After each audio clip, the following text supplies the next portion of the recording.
Hello everyone, welcome back. This is Business English and this is drafting documents, notices, presentations and business idioms. So welcome back to part 2. I hope you had a nice cup of coffee or a nice cup of tea and maybe you had a biscuit or two and now you are all ready to start back into part 2 of today's lesson. So let's go. We are going to listen to another text today and it's called the office notice. Before the break, we listened to a telephone conversation between Pierre and Mel. But can you remember what happened? Well, Mel is having a staff training day or a staff induction day on Thursday and Pierre, who works in the reception, had double booked the room. So, although Mel was annoyed, the solution was to book Mel into 2 separate rooms for the training. So, let's find out what happens next. We're going to watch part 1 of the office notice. We are going to watch a video to find out more about Mel's induction day, and we will also revise the business idioms discussed today.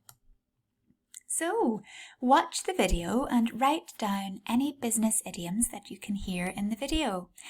And answer the question, what has Mel asked Pierre to do?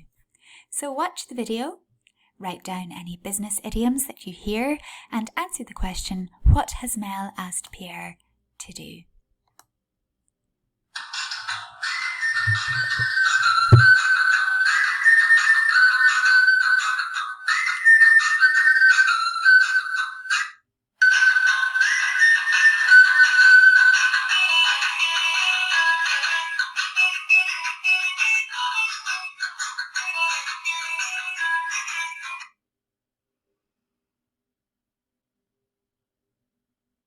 Hi, Sarah. I was talking to Mel.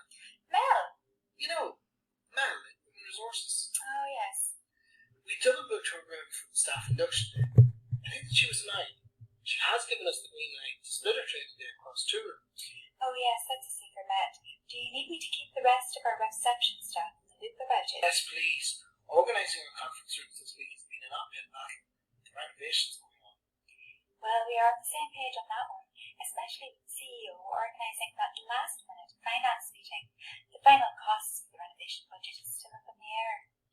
Yes, but the CEO is the one who calls the shots around here. I know, but he runs such a tight ship. Even still, it can be difficult to schedule rooms for trainings and meetings. Of course, is there anything that I can do to lend a helping hand?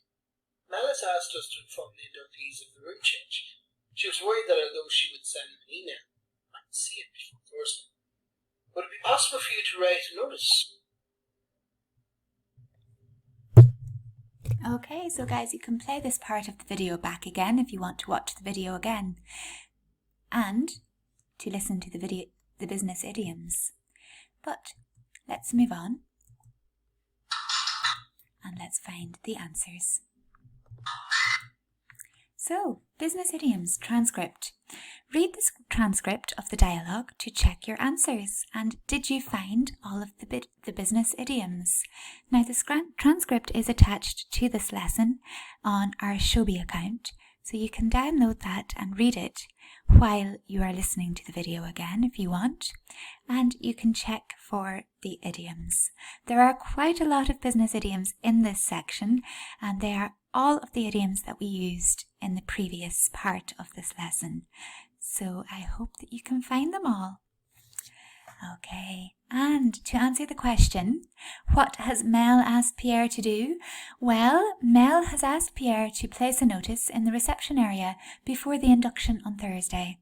She wants the notice to explain that there has been a change to the schedule and that the inductees should be aware of any relevant room changes. So, Pierre has been asked to write a notice. What happens next? So we're going to listen to the office notice part 2 and find out how does Pierre write the notice and what does he do. So watch the second part of the video and answer the questions. What has Sarah agreed to do? why is she worried? And according to Pierre, what is a notice? So what has Sarah agreed to do? Why is she worried? And according to Pierre, what is a notice? Of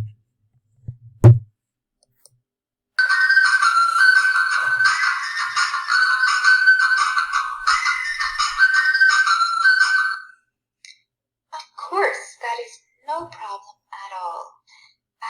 But I haven't written one before, and I would like to get the ball rolling.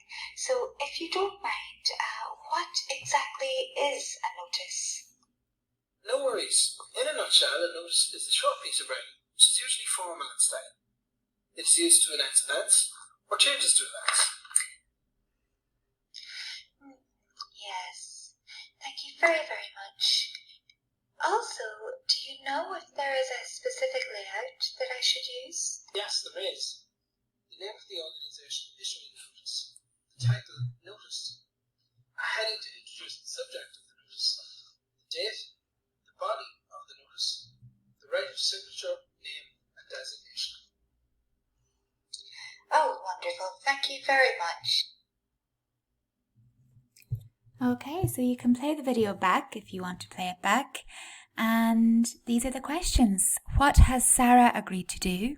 Why is she worried? And according to Pierre, what is a notice? Well, Sarah has agreed to write the notice, and she's worried because she has never written one before and doesn't know what it is.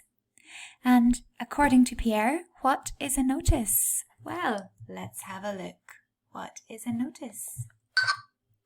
A notice is a piece of writing which is usually formal in style. It is used to announce events or changes of event. So we'll thank Pierre for that one. And the second part of the video, is there a specific format that we should follow? Well, thanks to Pierre, yes, there is. The name of the organisation issuing the notice, the title, notice, a heading to introduce the subject of the notice, the date, the body of the notice, and the writer's signature, name and designation. So with that in mind, we are going to answer 2 portfolio questions. Portfolio question 1. Following the format of a notice on the last slide, complete tasks 1.2 and 1.3 for your portfolio. Now, all of these tasks are in the one document and they are all on Shobi under the name Notices. Okay, so you can find them all in the one document. So, task 1.2. Find the parts of a notice and label the parts. And task 1.3. Fill in the gaps with a word in the box. So this is 1.2. Read the notice and find and underline or highlight all of the parts of a notice as listed above in the previous slides. Okay, so you can pause the video here while you find those aspects in this notice. But I'm just going to move on and give you the answers. So we have Energy Solutions, that's the name of the company. Number 2, Notice is the title notice. Number 3, Office Renovations would be the subject. Number 4, the date. Number 5 is the body. And number 6 is the signature, the name of the person and their designation. Now you can write in and label each of these on each circle for the portfolio.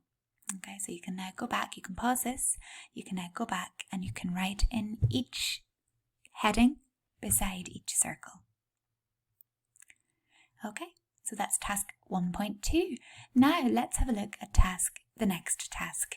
Okay, so this is very simple. We're going to read the notice and we're going to fill in the words in the box. So you can pause this here while you complete that exercise. And I'm just going to give you the answers. 1, Science and Technology Incorporated. 2, Science. 3, 14th of April.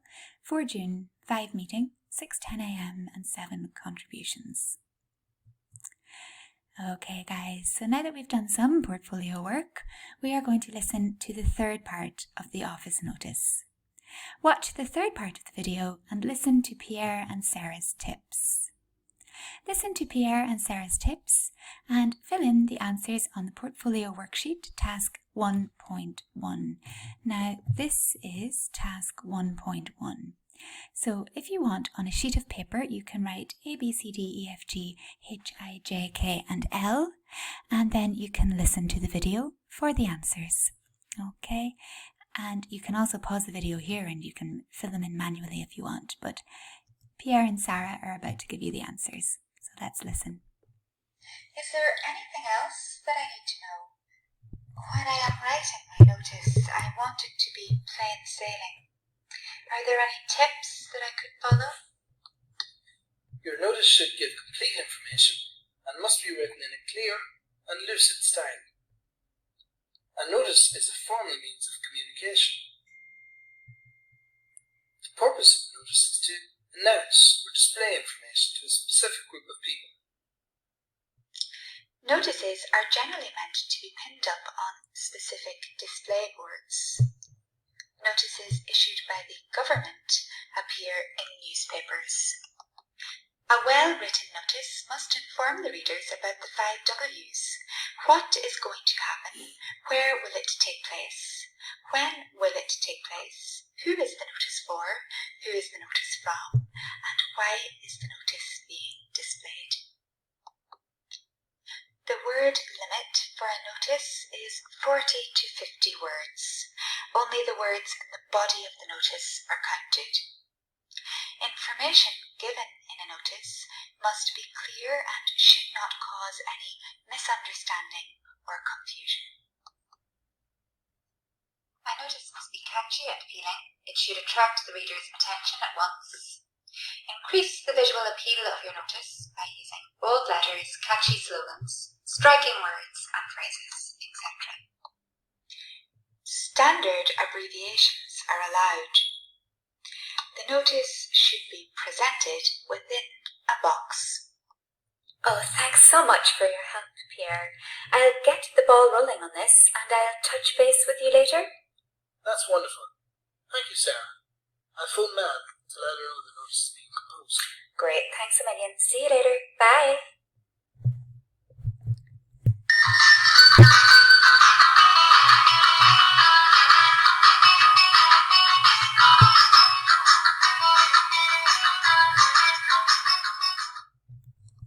Okay guys, and that is the notice.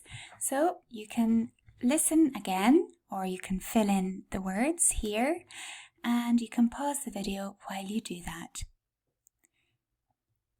But these are the answers. And you can pause the video here and check your answers. And that brings us on to our last portfolio question on notices. This is writing a notice. So using what we have learned in today's lesson on notices, we will write a notice for our portfolios. And this is task 1.4. As a manager, write a notice to all staff asking them not to park their cars in front of the main building in National Pen as of April 22nd, because building renovations will be taking place. Warn staff that cars parked outside the building during this time will be towed away or removed by security. Ask and thank staff for their cooperation. Okay, now guys, all of these worksheets on notices are in one document called Notices on our Show Me page. And lastly, we're going to do our last portfolio question in this part of the lesson. Proofreading. So proofreading emails. When we proofread or check our work, we should look out for spelling, punctuation, grammar, syntax, vocabulary, correct usage, tone and register, and style. So, read the email, proofread and correct any mistakes. And you can pause the video here while you do that. And number 2, read the invoice and proofread and correct any mistakes. And you can pause the video here while you do that. Okay, now both the invoice and the email are on our Show Me page, listed as invoice and email. And guys, that brings us to the homework. Notices, tasks 1.1, 1.2, 1.3 and 1.4, and proofread the email and correct the invoice and correct the mistakes. And guys, I hope you learned something in this part of the class. So please tune in to the next video on part 3. Thank you very much. Bye.